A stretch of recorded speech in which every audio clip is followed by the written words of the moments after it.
Good evening and welcome back finally to another episode of Try Real Hard. You may be able to tell from my voice that something is not quite right, and actually I've had COVID and it's gradually worked its way through each family member until we've basically all got COVID. I'm still actually testing positive right now, but I'm feeling okay, and this bike build's been waiting around long enough, so I want to get cracking and build up this 1991 Specialized Hardrock. Before we go ahead and build it, I want to say thank you, massive thank you to everybody who voted for me in the Spindatt Trasher Bash 2022 competition. As you will know by now, we managed to take home the win with my 1989 Diamondback Ascent, which I'll flash up on screen now. And yeah, it's been an amazing journey, met some amazing people, and yeah, just I wouldn't change it for the world. Obviously, having won, you know, it worked out great, and it's a great honor to know that so many people liked a bike that I built. Me and the other finalists, Brody, Stefan, Landon and Austin, you know, it was 6 months of our lives that we dedicated to the competition, and all of us worked as hard as we possibly could given our commitments in daily life. And yeah, the end result for me was obviously fantastic.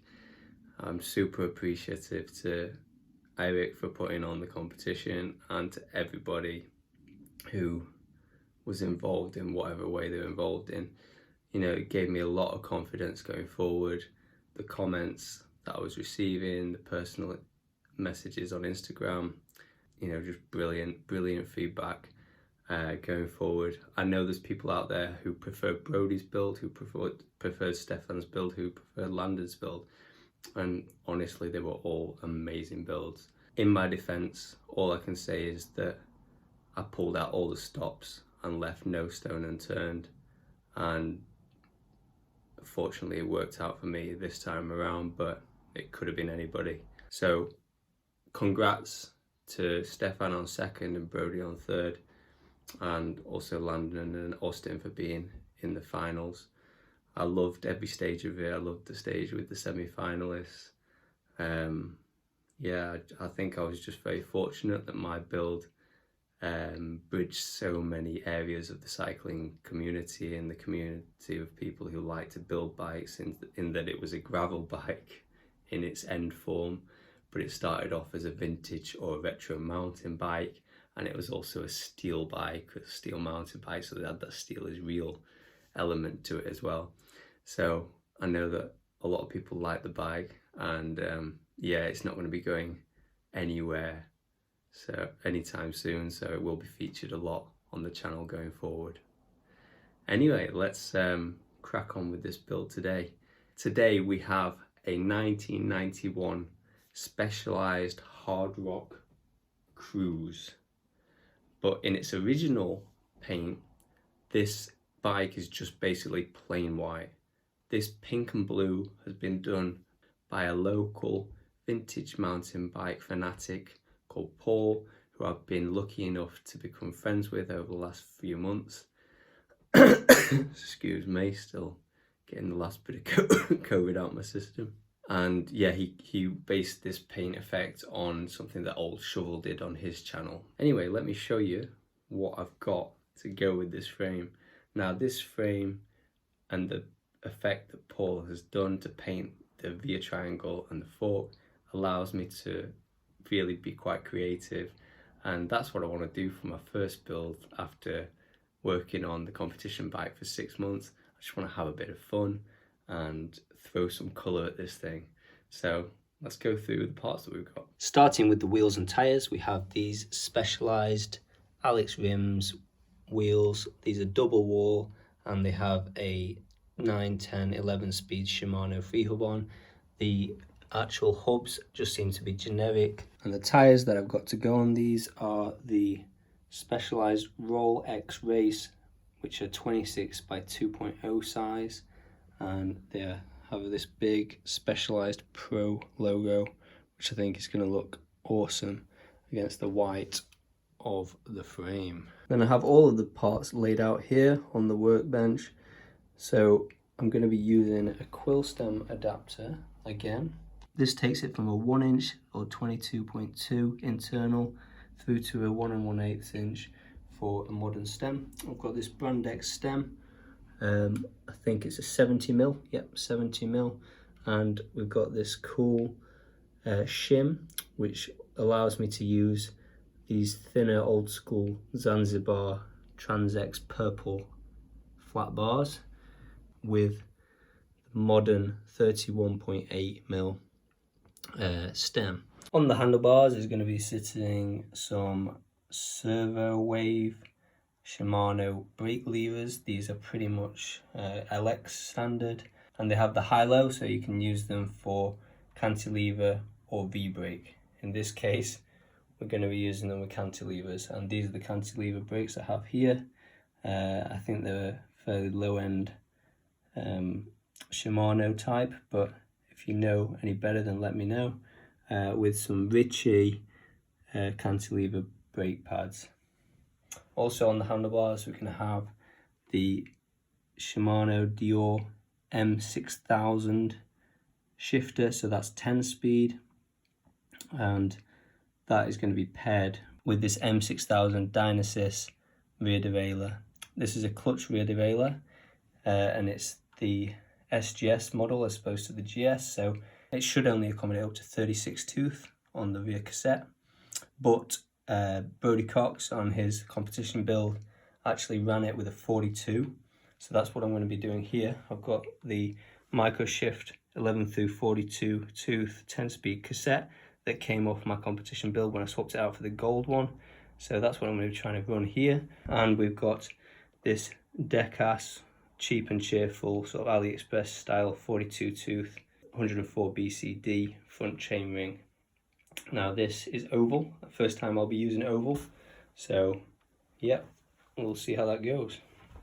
We also have these Shimano cranks, which are pretty basic. They're actually the FC M440, and they came off a bike that I salvaged off the side of the road that someone was throwing away. The frame was trash, but I managed to salvage just these cranks. I'll flick a photo of that frame up on screen now. But yeah, these cranks are gonna work with that narrow wide single chainring. I also have this Sonder modern shaped saddle. I quite like the shape of this. I think it's off a Sonder gravel bike. Now Sonder are a brand which the sort of sports store Alp Kit sells. I think it's their own brand, and yeah, quite decent bikes and quite affordable bikes that they produce, but this was a £5 Facebook Marketplace find. Then I've got my brake and gear cables. Now these wires came from Wilco and they're each about £2 or £3. I've got a new chain there, but I'm hoping I might get away with an old chain, but we'll see. I mean, normally with this 42 and 42 setup, you do need a new chain, and this has got 116 links, so I'm hoping that's going to work out. I picked up a load of these grips, which kind of look like the Ori grips that you see on Second Life bikes and Old Shovel. So they look a bit small, but I think they'll work for this job, and it should be good for a bar that's quite narrow like this. I've also got these Specialized mountain bike pedals, and I've got some shoes with the cleats that go with these, so they should be good. I've got a bell. I've got a load of bottom brackets here if I need to swap the bottom bracket out. I've got these pink quick release skewers for the wheels, which I thought might be quite good fun. And in this bag is the 1 inch Brand X headset that came off my competition build when I got the Chris King fitted to it. So there we go. They are the parts that we've got. Oh, I forgot this Elite blue bottle cage. So yeah, we've got quite a lot of nice parts there. Right, so the first thing I'm going to do on this build is chop the fork out and just check whether The bearings inside here need re-greasing, or if this headset needs replacing.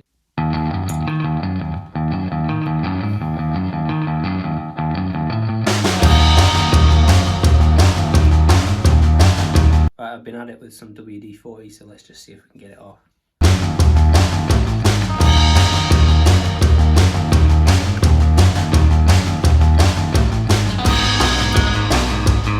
Managed to get it loose by putting it flat on the floor, standing on the fork and turning it like that. So finally it's coming off.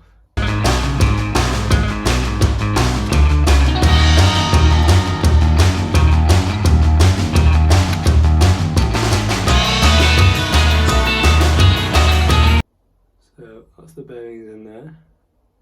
They're definitely in need of some fresh grease. Not much grease left in there, but they look in decent enough condition.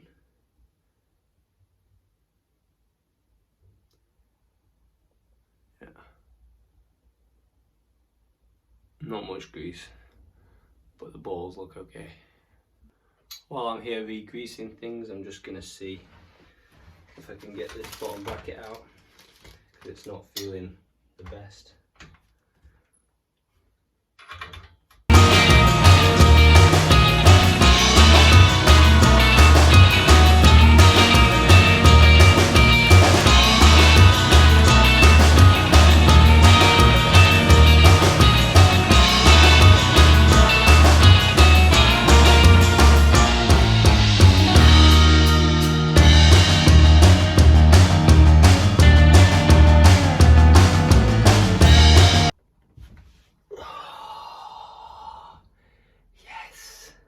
Yes! One side's loose. That was tough.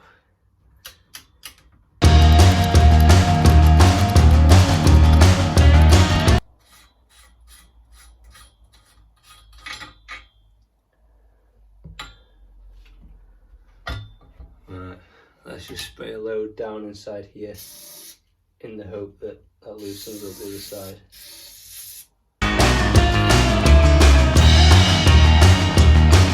This one's the opposite direction though. I always find the opposite direction one less intuitive and a bit harder.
Right, so I turned it the other way up, filled the whole of the bottom bracket shell with WD-40 and GT85.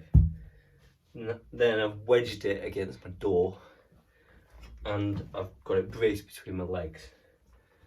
Now, if it doesn't work now, I've left it for about an hour filled with WD-40. That's what all this wet patch here is. It's pretty toxic in this conservatory, especially to say I'm recovering from COVID, because this is may cause drowsiness and dizziness. It's not good. It's got PTFE in it. So if it doesn't come off now, I'm leaving it. I'm going with the torque wrench because it's the longest kind of breaker bar I've got hooked up. I'm going here. Wish me luck.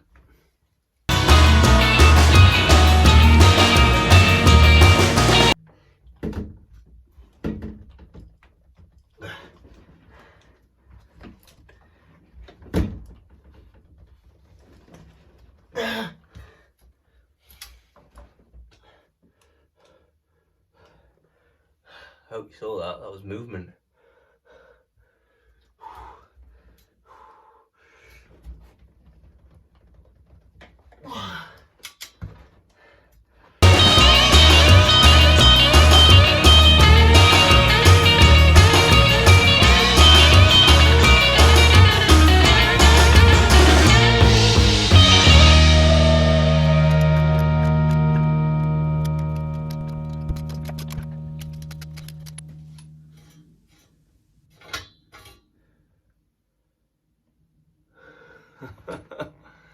Oh my god, look at that thing. Oh, that was tough, but replacing it will feel good. Leaving it in would have been accepting defeat. Ugh, grim. So it took me a lot longer than expected to get the bottom bracket out. That thing was stuck in there hard, and I'll show you a clip now, but it was about as rusty as you could possibly get. So yeah, finally got that out. Also the headset was stuck on there pretty hard, but I got that out and I've cleaned up the ball bearings.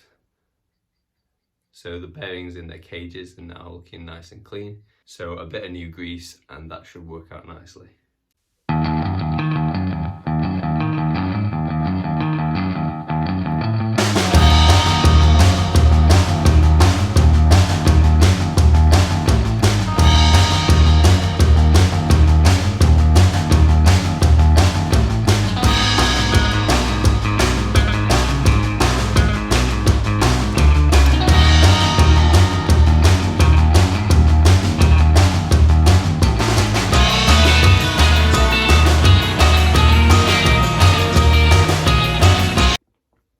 So I'm going to be using a quill stem again for this bike, and that's so that I can use a modern threadless style stem with a threaded 1-inch headset and head tube. So this is the quill stem adapter I'm going to be using, and I've come up with a stack of bits, so spacers and the front cantilever brake cable hanger that fits quite well. And I've also cut a piece of this metal shim. So this stack of bits should fit.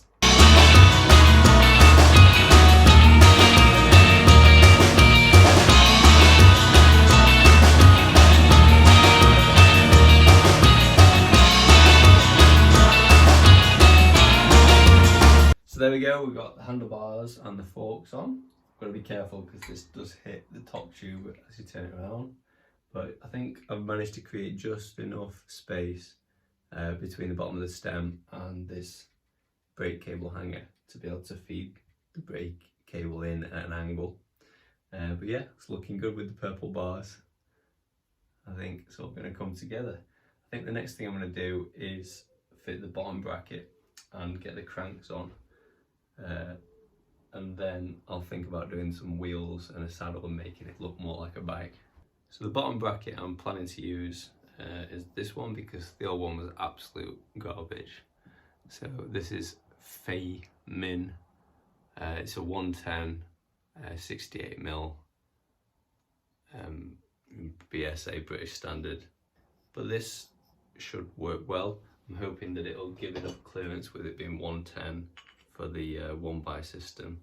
But because there's not much left there once it's bolted on, I hope I can run it on the outside like that, because if I want to run it on the inside of this, then it's going to require some filing out of these metal rests here. So yeah, hopefully I can run it on the outside and the chain line is still okay. So let's get the bottom bracket on.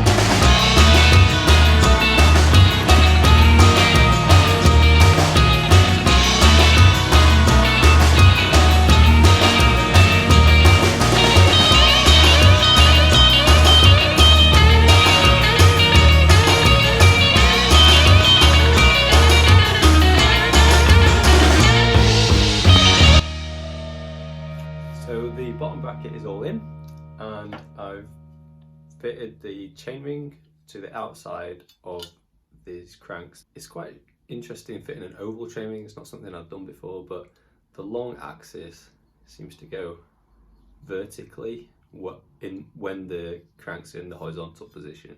So there's a little indentation inside here on the chainring that shows you where you need to put behind the cranks, so I just followed that. But yeah, I'm going to fit this and keep my fingers crossed that the chain line's okay, because like I said, the veer of this has these little nubs all the way around, like that hold the chainring where it's meant to be, but obviously because this isn't a Shimano chainring, it doesn't fit. So I'd have to go around. I've seen Gavi's projects do this before, and I'd have to file each one of those down a little bit to fit it on the inside if I do need to do that. Something I will do if the chain line's terrible and it's dropping the chain. Right, so let's get the cranks fitted.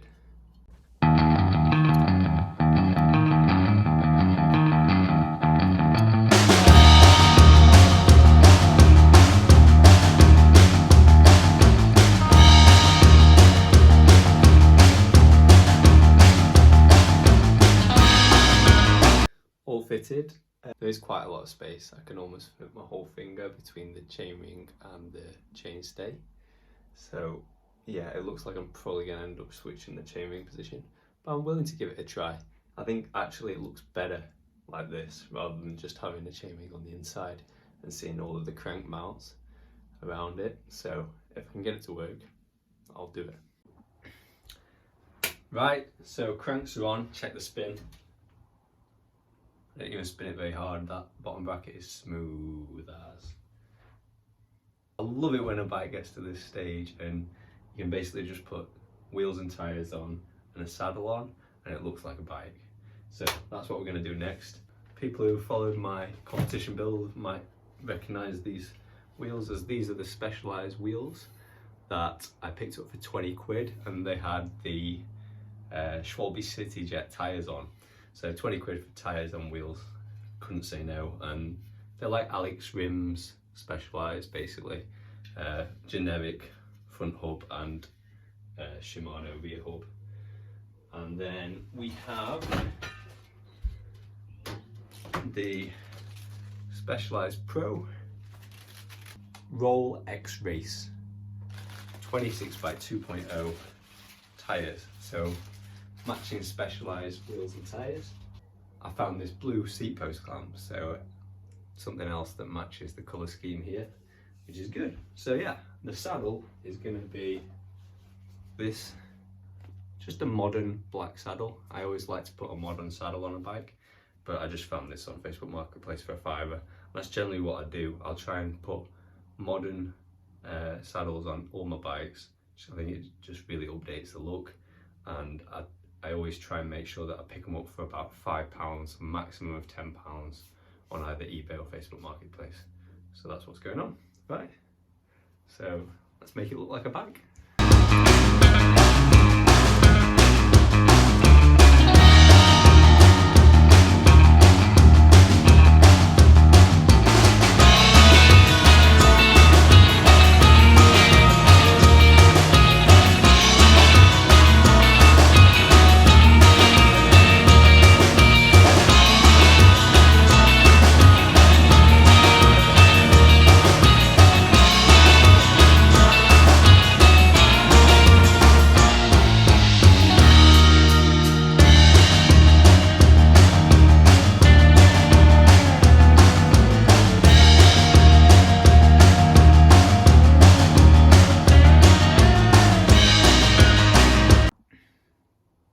So there we go, my vision is coming together again.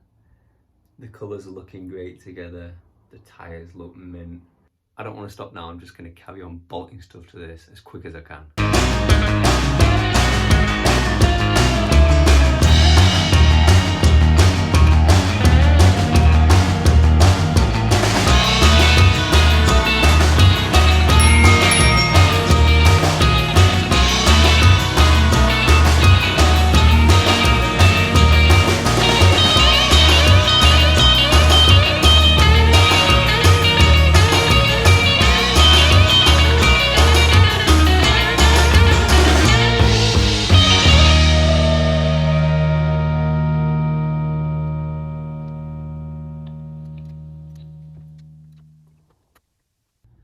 Right, so that's everything bolted on that I can bolt on quickly. We've got brake levers, the M6000 10-speed shifter, the other brake lever, little bell.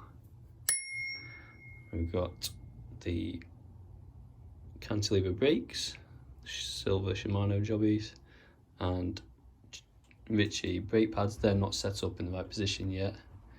And then the other thing I'll put on is the M6000 rear derailleur. So yeah, it's definitely coming together now. I think I'm going to try and see if I've got an old 10-speed chain just to check the chain line before I go and open this new Shimano Dior chain. It looks epic. Look at this thing. It's cool when something that was just in your brain starts to materialize in front of your eyes. All right, let's check this chain line. Right, so we're back. I've been out for the day with the family and left it at this kind of stage. So basically, I tried a shorter chain, or an old chain, should I say, but it was too short. So I'll actually unwrap the new chain now, and it looks like the chain line's going to be all right, just about. So yeah, I've also tweaked up the brake caliper positions, so these are all firing and hitting the rim where I want them to. I found this blue bottle cage, which I'd forgotten about, so we'll just pop this on. Right then, so sort this chain out, and then we'll start thinking about cables. Let's do it. Bit of tea first. Chain's falling off.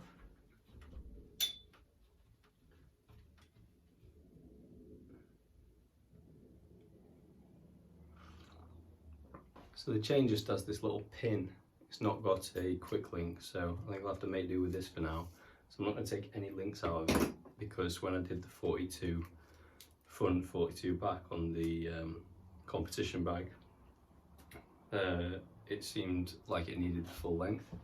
So that's what I'll do, and then if I get a quick link, then I can adjust that as long as I remember where this pin is. But it's slightly different in how it looks, so I should be able to find this again.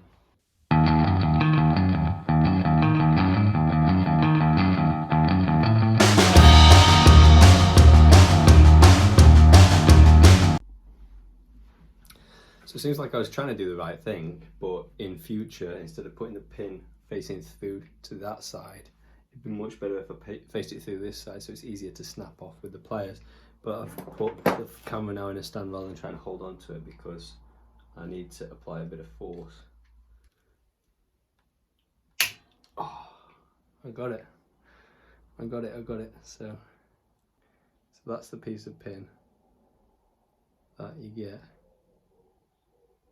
It comes off the other side. So hopefully this will run smoothly now.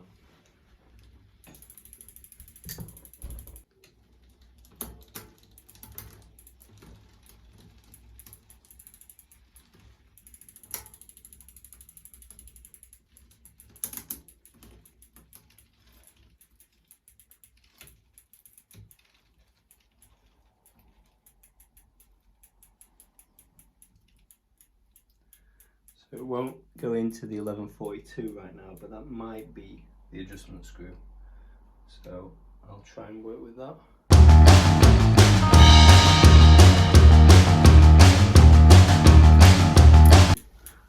Oh yeah, we're in the biggest.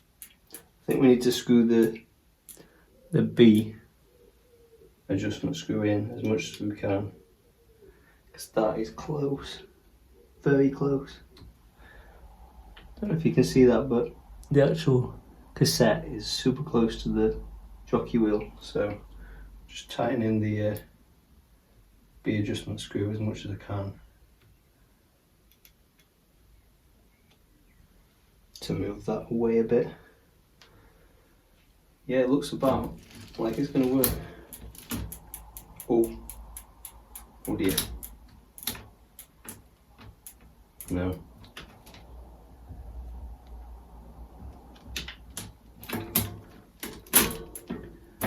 No, it's getting caught on this arm as it goes.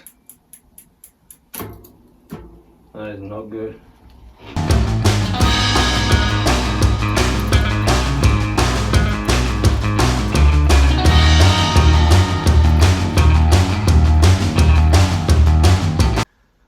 Yeah, it's actually hitting at several different points.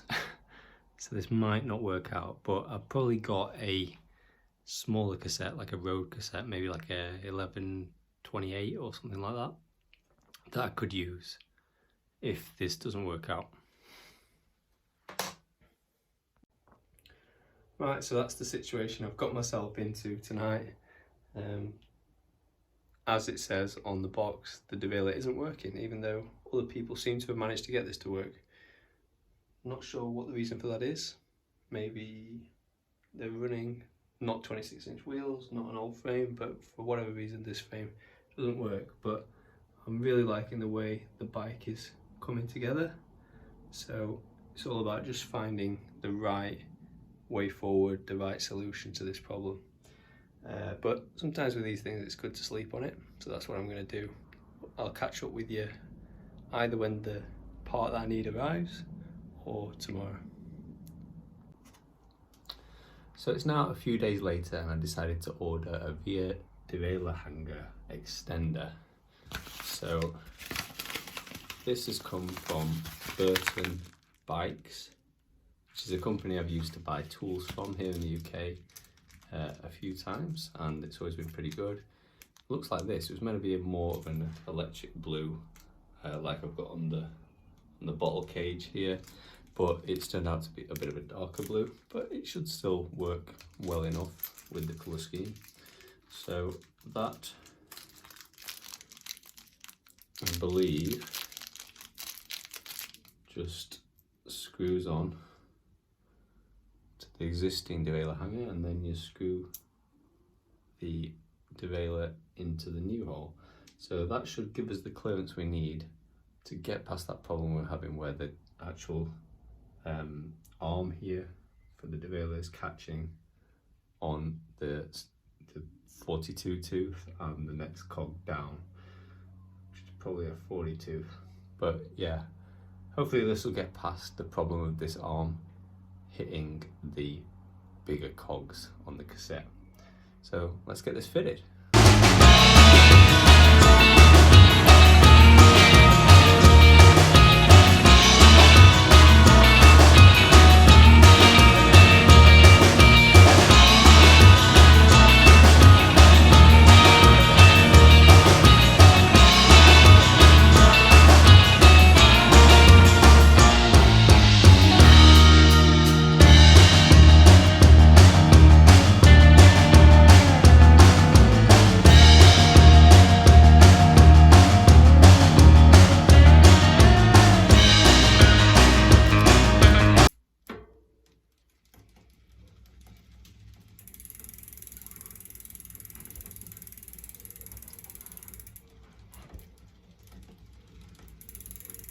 So it's now got absolutely loads of space between the arm and the biggest cog, and also quite a lot of room between the jockey wheel here and the biggest cog when I move it across.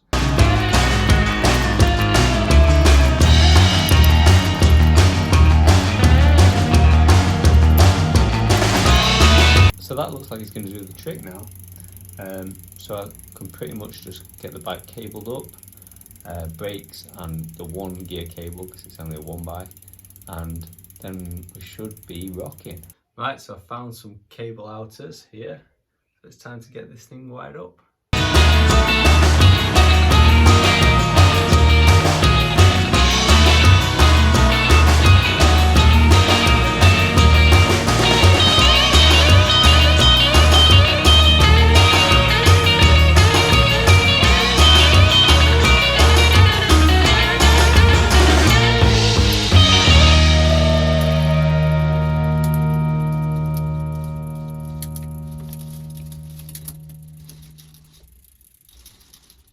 So I managed to get the gears running pretty smoothly, and the derailleur hanger extension seems to be doing its job.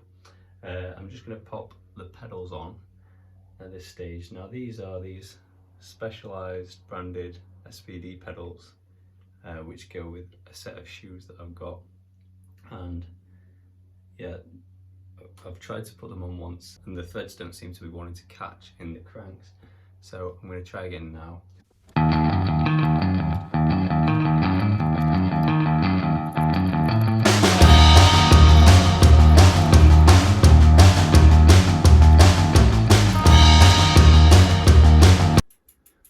So these threads on the crank are pretty worn. These are obviously a set of cranks that are salvaged off the side of the road. So what I'm doing is I'm just working very slowly to try and open up those threads again, without destroying either the pedal or the crank. So hopefully we can just get a nice clean surface to work against. This is something I've had to do on bottom brackets sometimes, where the bottom bracket shell has got threads that are a bit mangled. So I'll just keep working at it and hopefully we'll get there.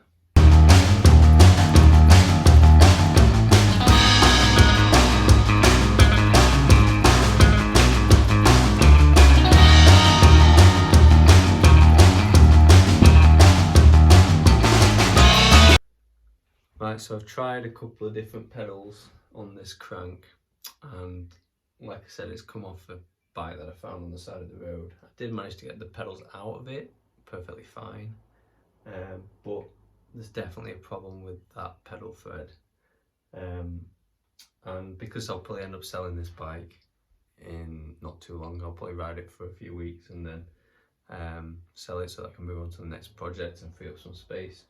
So I'm not comfortable just screwing that in as hard as I can into there and hoping for the best. So I've looked through my parts bin and I have another crank here, which is a Truitive crank with the same 104 BCD pattern there. I'm trying the pedal threads at the moment, and these ones seem to be absolutely fine. So that is good for the drive side, but the non-drive side has a stuck pedal axle. So I can try it with just a mismatched situation, which I think will be okay because they're probably both 175mm long crank arms. But yeah, I will try and put this on the non-drive side and try and attempt to get this off. It's pretty much impossible to get these off when they're stuck unless they're on the bike, and it's also good to have brakes to be able to hold on to. So I'll get it all set up with mismatched cranks, and then I'll have a go at putting this on the bike and see if I can get anywhere with it. But also, because I'm going to sell it, I think I'll keep the 42 tooth narrow wide chainring and probably get rid of this 38 tooth. Now the 38 tooth ones are cheaper normally, easier to get hold of. So yeah, I think I'll keep hold of that 42 tooth for a future build. So yeah, that's the plan. Here we go.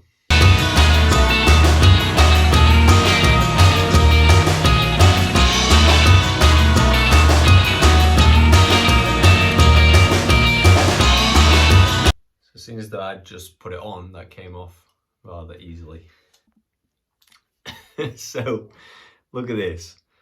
This has got the new 38 tooth on. This is the Truver tip. It's the square is kind of parallel to the crank arm, whereas this is like diagonally onto the crank arm.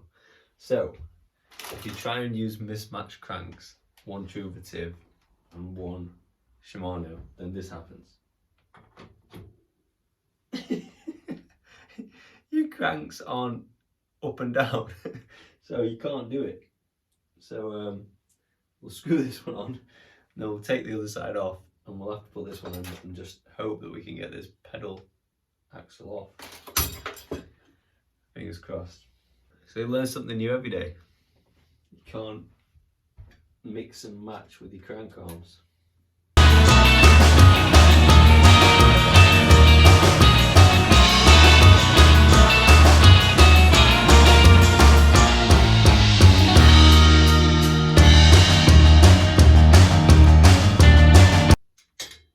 Pretty tight.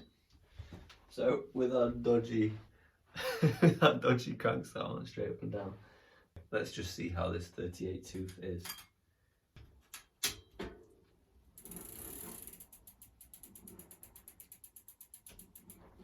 So with the clutch on, I can't see it being a problem. It's pretty good. Still looks pretty cool.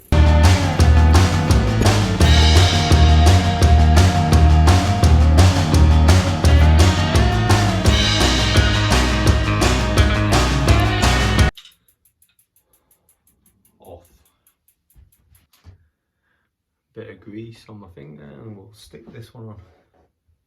I'm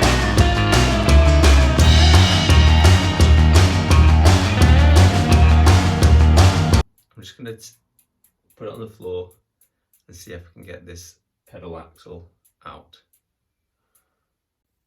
So I've been really struggling to get this pedal axle out with the pedal spanners that I have. There's no 6mm Allen key head on there, so unfortunately I'm stuck with a 15mm pedal spanner.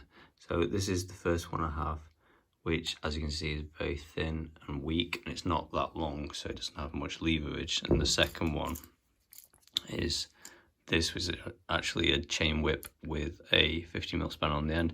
I thought I had a much more substantial Park Tool one, but I just can't find it, so I don't know if I do have that one. So in a kind of mad panicked attempt to get this off, I have actually filed down this flat here, because if you look on the other side, I've not done yet, it's actually raised, so you can't fit a big adjustable spanner in there onto that flat area because this section here is raised. So what I've done on this side is just file off the raised section, so that means that it's all flat, and I've got this really meaty Stanley adjustable spanner that's really nice and long, and I'm hoping that with this the leverage will be sufficient to get this off. So yeah, I'm just going to carry on filing the other side now, and then we'll have an attempt at it.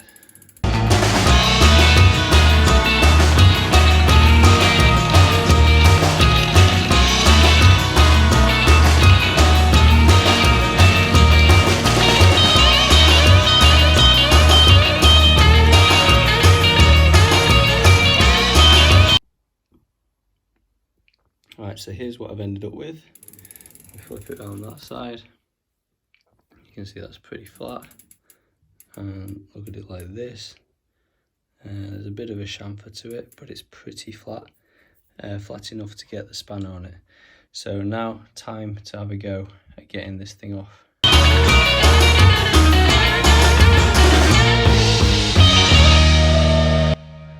It moved about 1 millimetre. I'm absolutely heaving on it with both hands with this massive adjustable spanner. I'll give it a go again.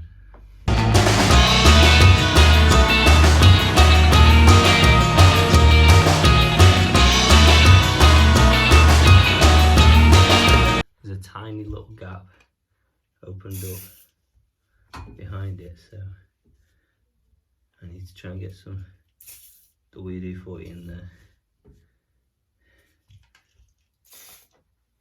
I've spent a couple of days in the past trying to spray this down with WD-40, but it's just not done the trick.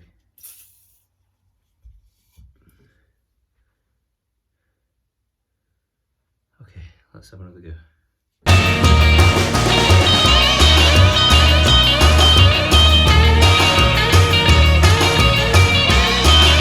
Problem is that when this one's out, the threads are probably going to be too short to use anyway, but I've got to keep trying.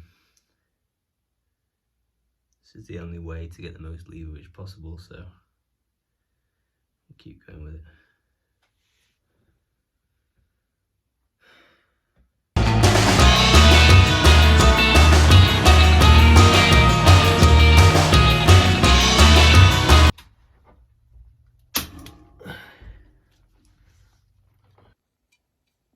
So this is the current situation, and it's almost killed me. It's come out about 2 mil. So yeah, I can now get WD-40 GT85 in behind there, which is gradually starting to work its magic. But yeah, I'm only managing to do like half a turn at one go, and obviously I've scratched up the cranks fairly badly, but as soon as it's a Restomod, that's not the end of the world. But it'll be interesting to see whether the actual threads are usable after all this.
Oh my god, here it is.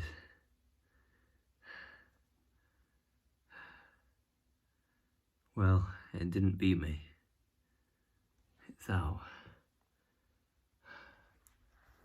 So let's see if the pedal will go in. Let's just clean out this thread first. Copper brush.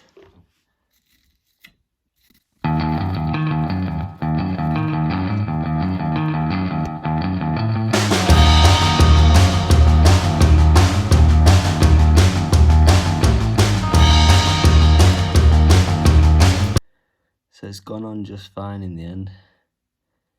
It's 11:52, so it's just gone 10 to midnight, but it's gone on fine. So we now have a working crankset.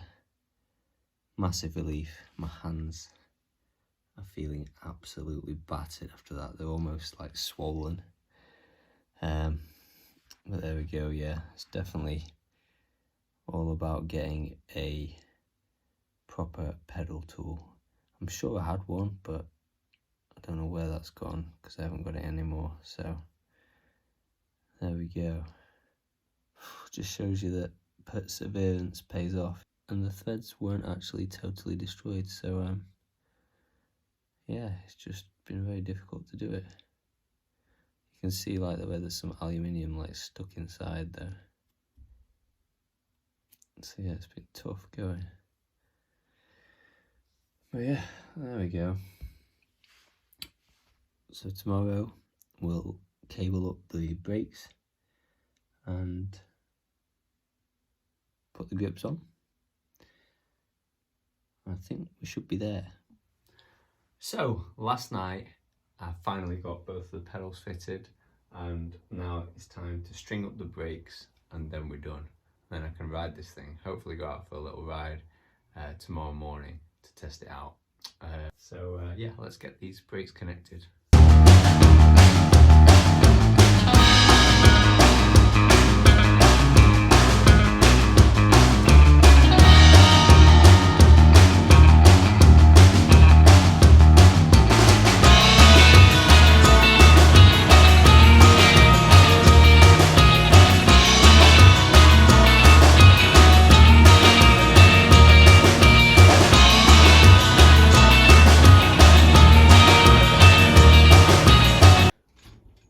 One brake done, stopping nice and firmly.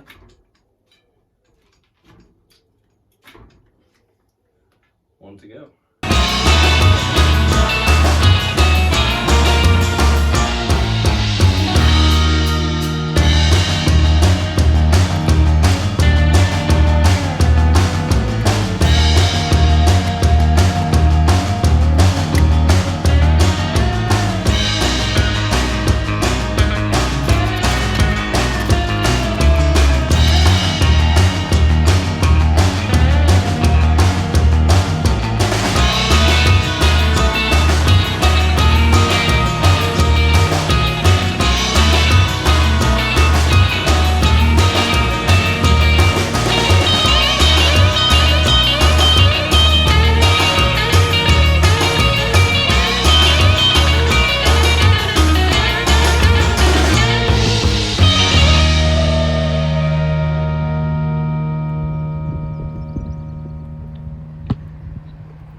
So the next morning I did manage to take the Hardrock out for a test ride, and I went for a few more rides after this one, but this one I managed to get out with my son on his little hybrid road bike that I built for him. But what a bike the Hardrock is. I mean, just blue and purple all over the place, super retro, thin tubing, but then you've got that cockpit, you've got the 10-speed Dior shifter and those sort of servo wave brake levers, but you're looking down at purple, and it's just cool. It's just super cool. And my son did an awesome job of filming me riding around the basketball court in circles at the park. Just going round and round.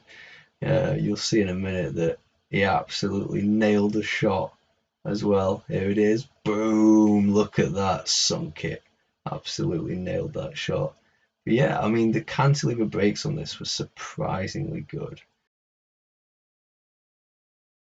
When set up right, the power is there. Oh, nearly fell off the thing. I was clipped in. I'm not used to trying to do endos when I'm clipped in. But yeah, just a cool bike, and the tires are thick enough to give you a really supple ride. But as you can see, the seat post is way up in the air for me, so that cemented my opinion that I was going to sell this one, which is lucky for me because it means that I can actually make some money back and some space to move on to another project. But yeah, just a sick build. It's going to be so good for somebody. You know, I'm so glad with how this one turned out, and I would definitely do a bike with purple and stuff in the future. The black on the purple and that massive cassette at the back, just looking epic. But that seat post is huge. So yeah, I listed it for sale, and it was soon time to send it on its way. Right, so I'm on my way to meet the buyer and the new owner of the Specialized Hardrock from 1991. So I decided to sell this bike because for me to ride it, I basically have to have it on the upper limit line of the seat post. So yeah, I decided that it'd be better suited to somebody else. You can't keep them all. But yeah, this is definitely one that I've put a lot of effort in, so it's definitely one that I'm going to miss, and one of the more unique builds that I've actually put together. Everything, you know, was specialised on it, spec'd out to be specialised, and this turned out beautiful. The only thing that I did decide to keep for myself for a future build were the Ritchie blue brake pads, just because you can't really buy them anymore. They used to be like a £1.50 for a pair on eBay, but the stocks have been depleted, and yeah, multicoloured cantilever brake pads are hard to come by. So yeah, the guy's name's Richard. Let's see what he's like and if he likes the bike.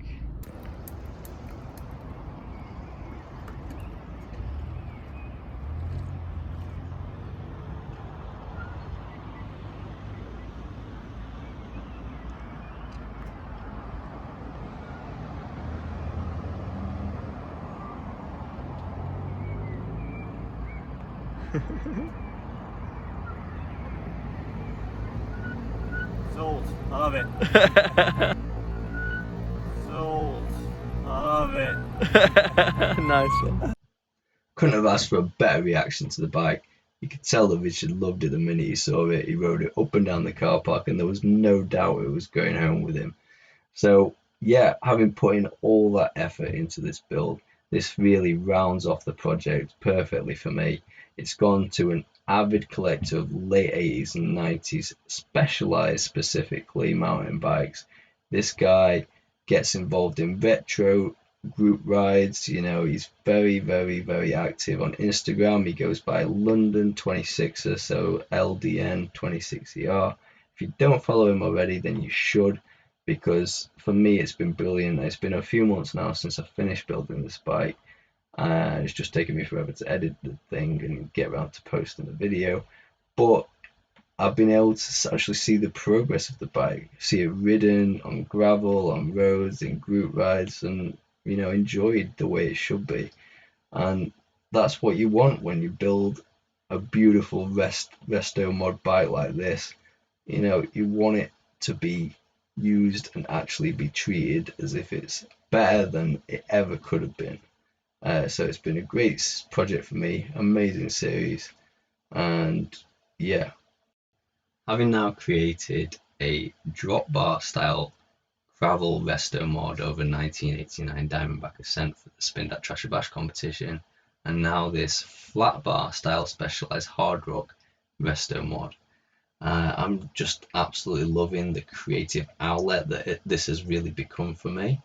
And there's probably 15 more builds that I have planned, and I think I found a way of having enough time to do the builds and actually edit the footage and get the videos out there. So it's a very exciting point for me, and I really hope that everybody watching this will subscribe to my YouTube channel here at Try Real Hard, and also follow me on Instagram at Try Real Hard, because there's no stopping me now, and I'd love to have you along for the journey.